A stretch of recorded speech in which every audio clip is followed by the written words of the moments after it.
Greetings, fellow action figure connoisseurs, and welcome to another episode of Digital Caveman Presents G.I. Joe Tuesday. I, as always, am your host, the Digital Caveman, and today I will be presenting you with the G.I. Joe Classified Series number 95, The Steel Corps Troopers. Let's get into it!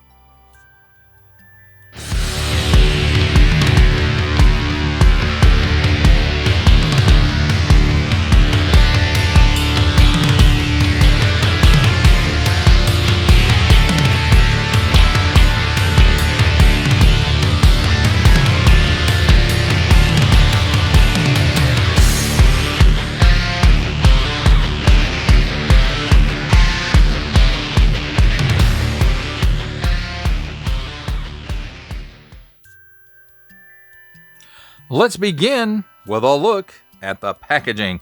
And here we have some very nice photography. Practical photography, I'm sure. And then, you've got the Statue of Liberty here in the background and some Cobra flight pods. And this kind of takes you back to the very beginning of the G.I. Joe, the movie. And then over here, what I'm guessing is digital renders of the accessories included, and then there's some nice artwork of the Troopers G.I. Joe Classified Series, and that's all embossed. And G.I. Joe Steel Corps Troopers, G.I. Joe Star. And warning, don't stick things in your pie hole if they don't belong there. Hasbro print. On the top, G.I. Joe Classified Series, and again, the G.I. Joe and stripes are embossed. On the bottom, a barcode, small fine legalese made in China print, and symbols I'm not going to learn. And recycle it.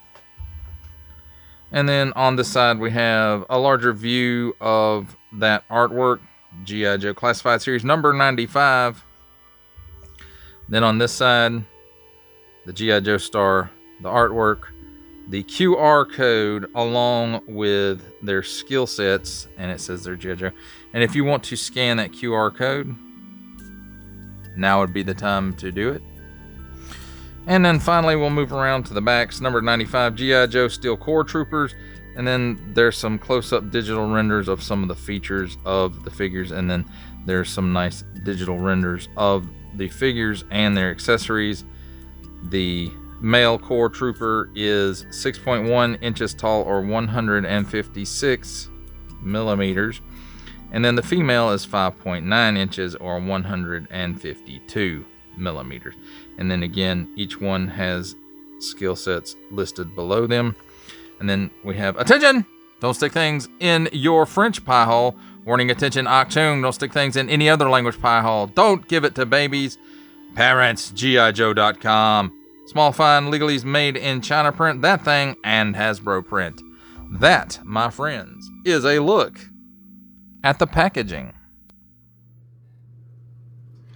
Let's take a look at the figures and the accessories, and there seems to be a lot of accessories here. It's not quite as much as it could be, I suppose. But we'll start off with the firearm blast effects.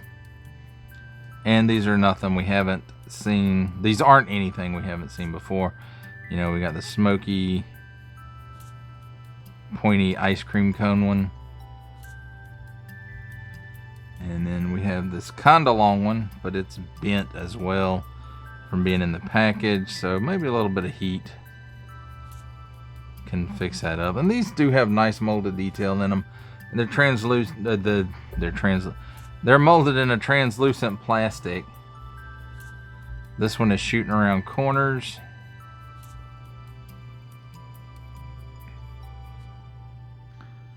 And then we have the one with the smoking barrel effect. So that's pretty nice.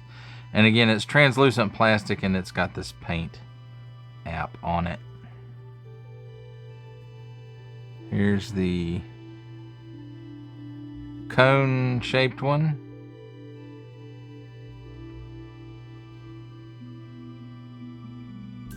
Here's the round cloudy one. And it's got a post on this side and a port on this side.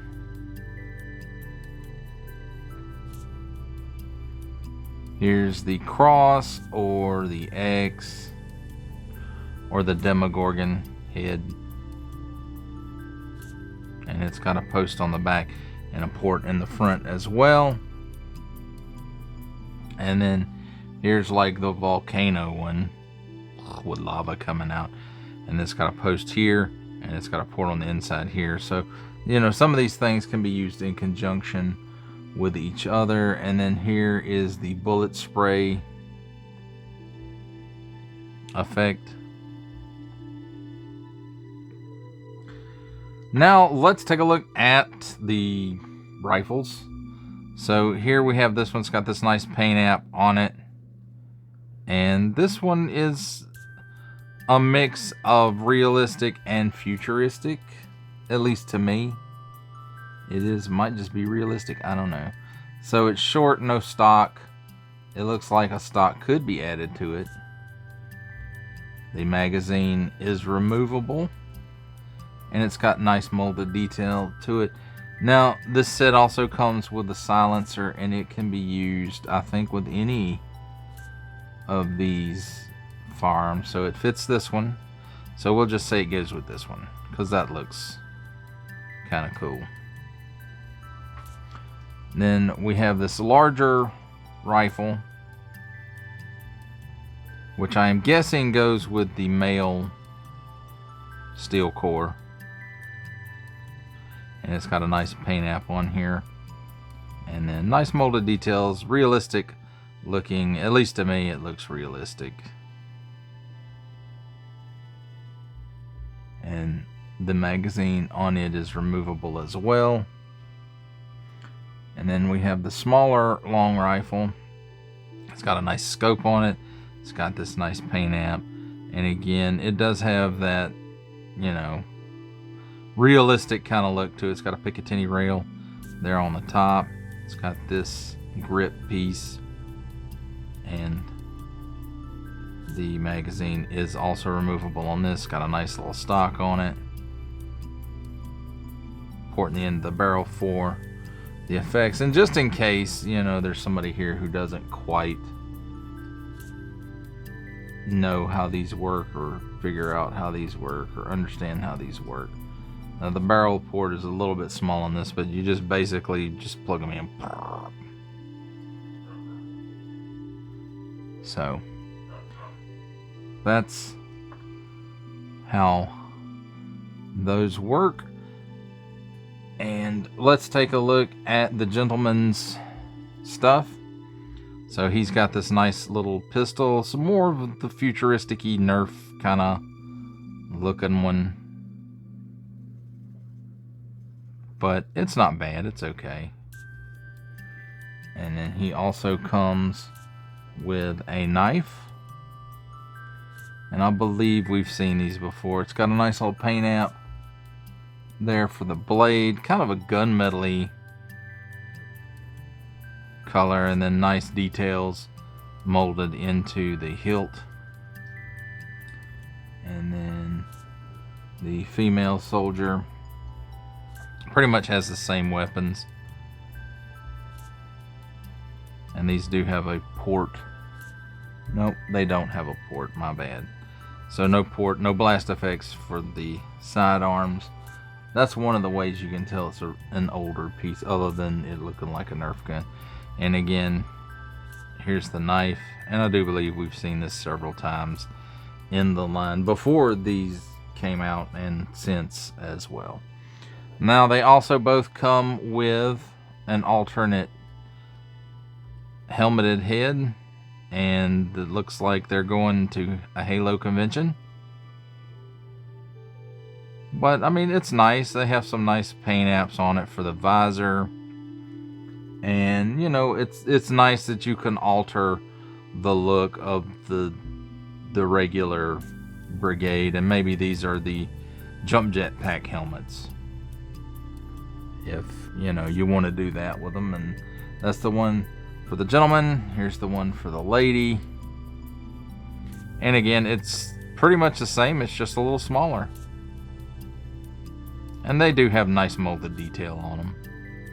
Not something I'm going to use. I don't particularly care for that look of it. Now, something they also both come with They both come with jump jet packs.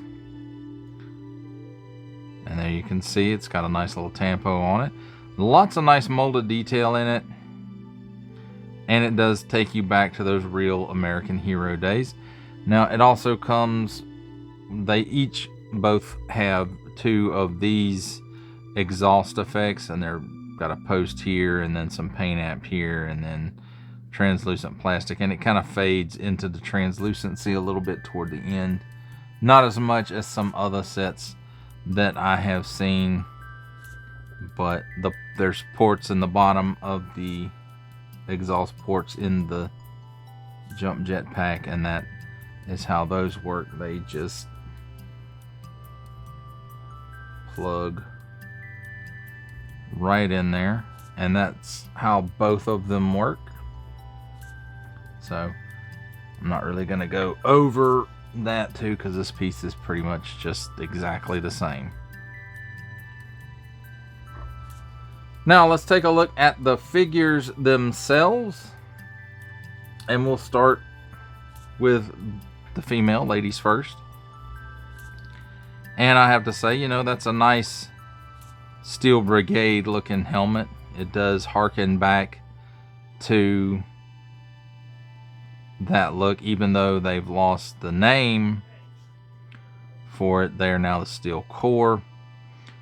And as far as her articulation goes, well, let's look at the stuff first. So she's got a tampo here. Not a whole lot of paint stuff going on here on the knees. And most of it's right here in the helmet. And the helmet looks nice. It does have nice molded details.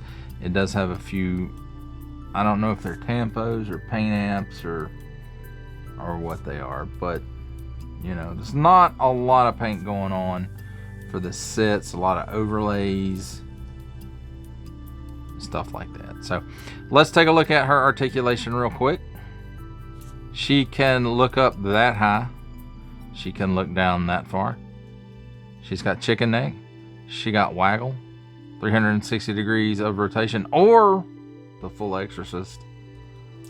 And then at the shoulder there is a butterfly. It goes back that far. It goes forward that far. And this overlay kind of moves out of the way whether you want it to or not, to raise her arm up. It's not quite 90 degrees, but it's almost there. She has a single hinge and swivel at the elbow. So not the greatest for classified, but it swivels around 360 degrees. And it gives you that much bend, 360 degrees of rotation at the wrist, and it's on an up and down hinge. It's trigger finger hand. The other one's trigger finger hand as well, and it's also up and down hinged. Now I'm not sure what's going on under the overlay, but there is a cut here. I don't think it's like a Marvel Legends style ab hinge. I think it's the cut with the dumbbell where the chest and the abdomen meet, and then there's a half dumbbell or ball joint at the waist, whatever you want to call it. So in conjunction, those two she lets her bend back that far, lets her crunch forward that far. The overlay is hindering that up, and then she's got all kinds of hula going on. Also at the waist, 360 degrees of rotation there. I was worried there for a second. Then pull down hinge at the hip, and it allows her that much of the splits. It lets her kick forward that far, not quite 90 degrees. And then back about a quarter of one length of her own foot. There is a cut at the upper thigh, 360 degrees of rotation there. Double hinged pinless knee gives you that much bend. Then about mid shin, there's a boot cut, 360 degrees of rotation there. At the ankle, tilts down that far, tilts up that far, and then a pin for ankle rocker. And then, oh, that's why. So as far as storage for her specific stuff, her sidearm, of course, goes in the holster. And her knife, if you turn it the right way, fits into her sheath. And you have to line the port in the vest and the port in the back up to get the jump jet in there. It's not the easiest to fit on this figure. It wants to sit way back, as you can see, and does cause some weight discrepancy, so you just have to be careful of that. And now she don't want to stand straight. Funky. Don't be funky.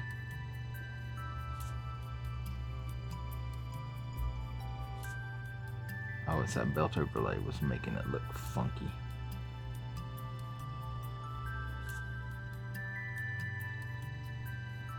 And as you can see, she's wobbly now. So now let's look at the gentleman. Let's just move her out of the way. And, you know, the helmet's pretty much the same. It's just larger. Some of these overlays I'm pretty sure we've seen before. This vest, more than likely, it's got the Joe Pro on it. I don't know if they're using that so much anymore. He's got this shoulder pauldron that has the Steel Core logo on it, just like the female. It's got some paint apps right here. And just nice molded detail throughout. And again, just like the female figure, most of the paint apps are right here in the helmet. Of course, the Joe Pro has a little paint. These extra shells here have some paint. And the knees. And that's pretty much it. So let's take a look at his articulation. So he doesn't really look up. He looks up that much, so that's not great. He looks down that far. That's not great either. He does have some chicken neck. He's got waggle. He can do the full Exorcist. Butterfly in the shoulder, goes back that far, goes forward that far, rotates 360 degrees, and I can get mine to raise his arm up approximately that far. He does have a cut in the upper bicep for 360 degrees worth of rotation. The overlay there does get in the way just a little bit. Double hinged pinned elbows. Blech. So it gives you that much bend, 360 degrees of rotation at the wrist. On this side is on an up and down hinge because it's trigger finger hand, and this one's trigger finger hand as well, but it is an in and out hinge. He has the Marvel Legends style ab hinge as well as the half dumbbell or ball joint in the waist, and in conjunction those allow him to lean back that far, crunch forward that far, and again the chest overlay is kind of hindering that ab hinge up a little bit. He's got plenty of hula. He does have a waist rotation,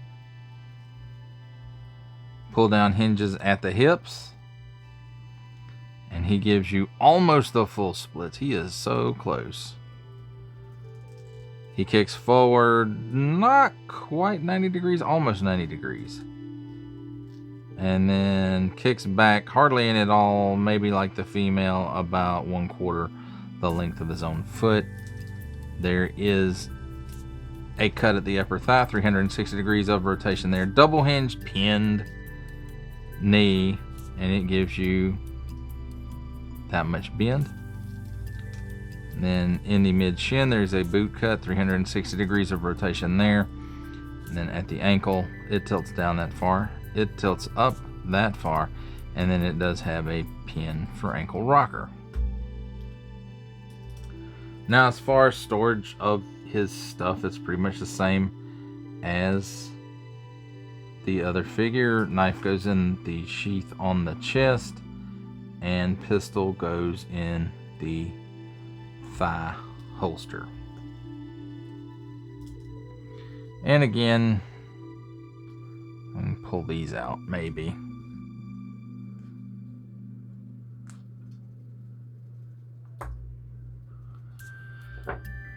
with the jump jet pack, you line the overlay hole up with the hole in his back, or the port in his back, and then put the jump jet pack into place.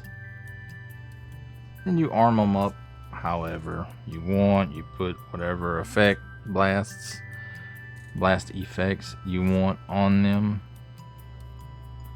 And there you have it, my friends. There's a look at the figures and their accessories and storage and her ability to not be able to stand up with the jump jet pack on.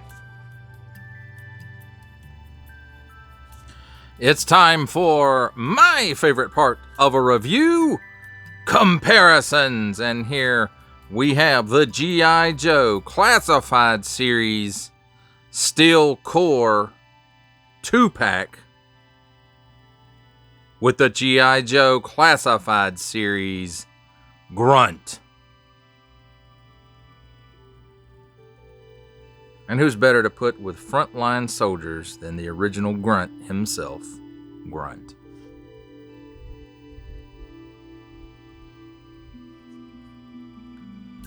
Here we have the Hasbro Pulse exclusive G.I. Joe Classified Series Steel Core with a Valaverse Action Force Swarm Trooper with Swarm Gear and the Valaverse Action Force Scarab.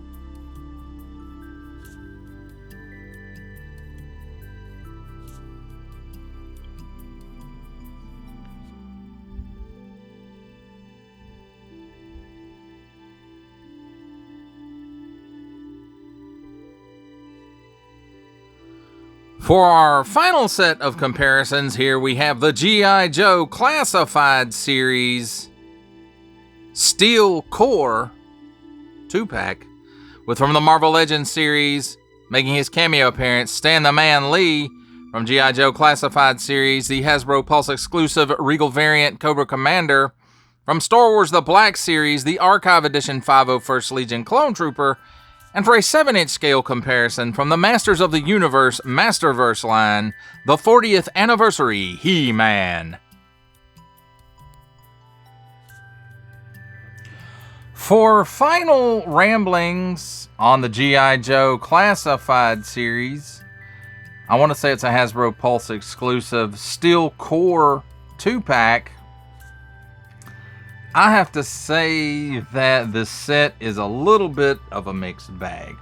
While it is nice to get that classic Steel Brigade look into the line on some actual troopers, is really, really good. I think they did an excellent job on the helmets. Jump jet packs, great addition to this set.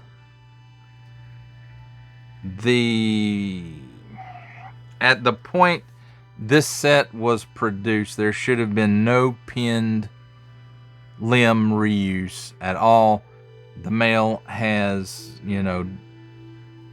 pinned elbows and knees. The female has no pins in her knees, no pins in her elbows, but unfortunately, she is also very limited by the fact that she has single hinge and swivel elbows, especially with these larger overlays on the chest, especially that knife sheath. It just kind of gets in the way of her properly wielding a firearm, at least a long gun.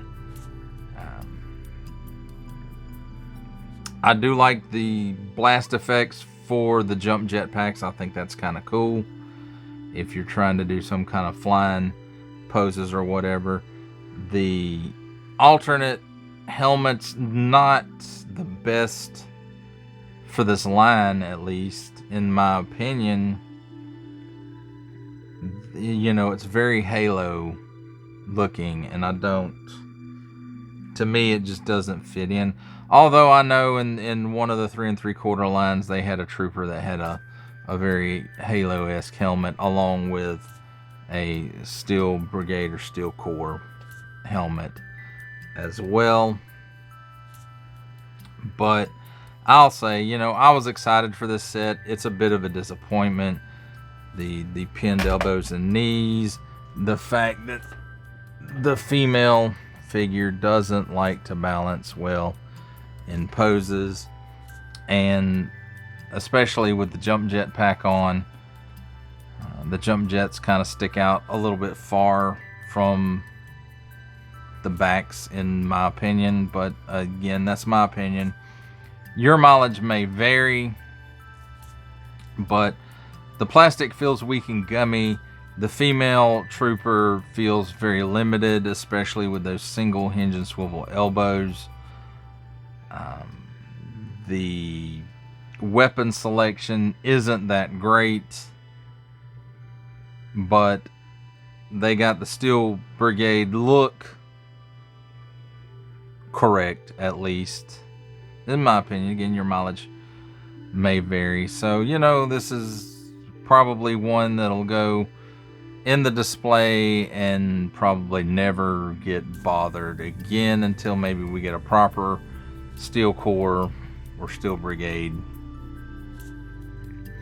trooper. I might pull this one out for comparison, but as it sits right now, you know, this is really not one that I was excited for it, but now having looked at it, had it in hand, and for a while now, I'm just not overly impressed with the end product of it. The idea of it is really cool, but the end product, in my opinion, just isn't, it's not there. So if you find these guys on clearance for the right price, might be a pickup just to fill out some troop building needs. But as far as just getting it to get it at full price, my feeling on it is it really could be a pass. You can fill out your G.I. Joe ranks with named G.I. Joes. You don't particularly need these faceless people. And as you can see, she just likes to flip-flop everywhere. But I do like the fact that they did it as a 2-pack. They did it as a male and a female, you know, just to kind of vary things up a little bit. But yeah, again, it's okay. It's not the greatest. It was kind of a letdown. Well, that does it for the review. I hope you enjoyed it. I enjoyed making it. She didn't enjoy it because she keeps falling down on the job. But each view does count, and I do appreciate each and every single view I receive. Thank you, and thank you so very, very much for supporting this channel through viewing. If you are interested in supporting my channel further, I'm now offering memberships at various tiers. Click the join button on my YouTube page, or check this video's description for the link and see if any membership offers are right for you, but only if you are in a position to do so. Comment below, like, share, subscribe if you would like to see more content or just to help the channel grow, or both. That's even better. And don't forget to ding that bell so that in the future you will be notified as my new content becomes available. That's a wrap, folks. I'll see you next time.